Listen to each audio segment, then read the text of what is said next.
Okay, next up we go from an excellent film to an even greater film, believe it or not. And this one is called The Hurt Locker. And it's a war film, but it's not another typical war is bad, people die film. This film is probably the most poignant war film since Saving Private Ryan in 1998. Now, but what I mean by the whole war is bad, people die film genre is, of course, 2007's The Kingdom, which to me just really did not accomplish much. But other films such as Jarhead and Black Hawk Down were amazing in their own right, but had a completely different point to make. And good films like We Were Soldiers and Tears of the Sun, while both very enjoyable, didn't really accomplish much in terms of a war film. And very seldom does a film grab me within an instant like this one did, as with the quote from the beginning, "War is a drug," and right then and there I knew I was in for something special with The Hurt Locker. Now the film follows Sergeant William James, whose duty is to disarm bombs while the war is raging on in Iraq. Williams is played to complete an utter perfection by Jeremy Renner, giving this type of character a quality that so many war films lately have lacked, that being an earthly quality, one that we can relate to.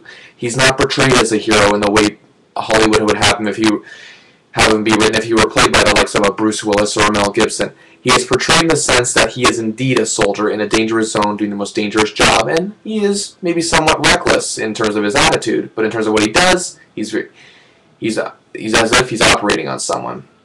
And with the tension that the character of this film helps build, it makes it all the more heart-pounding, and that's thanks majorly to Renner's performance, who should definitely get an Oscar nomination. This film, he was just tremendous. He's done great supporting work in the past, and he really shines here. Now, this film is directed by Kathryn Bigelow, who's an expert at getting the most of a story about men in potentially failed situations and delivering on the human response. She directed films like K-19 Widowmaker, the sci-fi hit Strange Days, and the cult classic Point Break. Now, for screenwriter Mark Bold, this is only the second film he's ever written.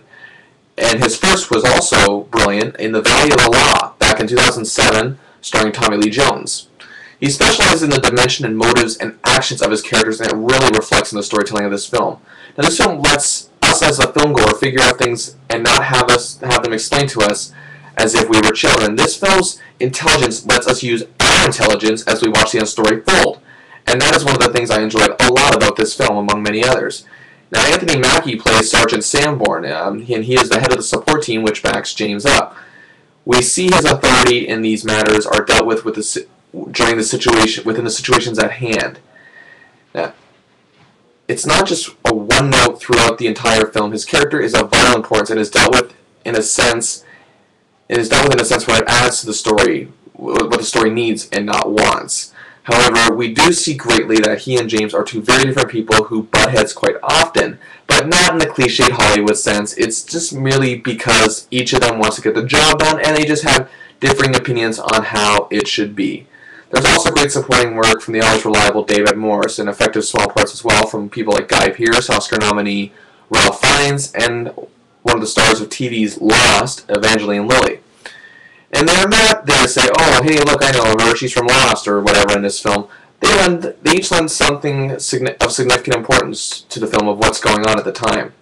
The film works extra hard to earn its credibility, and it has earn its credibility as a realistic war film. It's not built on what, Hollywood would we use to try to entertain us. Oddly enough, some of the greatest war films of all time have been big budget from big studios with big name actors producing, and there's big producers or whatever. And a great deal of them have been very good. Some of them classics. However, with the few minor exceptions I've already named, films have gotten lazy when it comes to making a war film valid in what it's trying to do.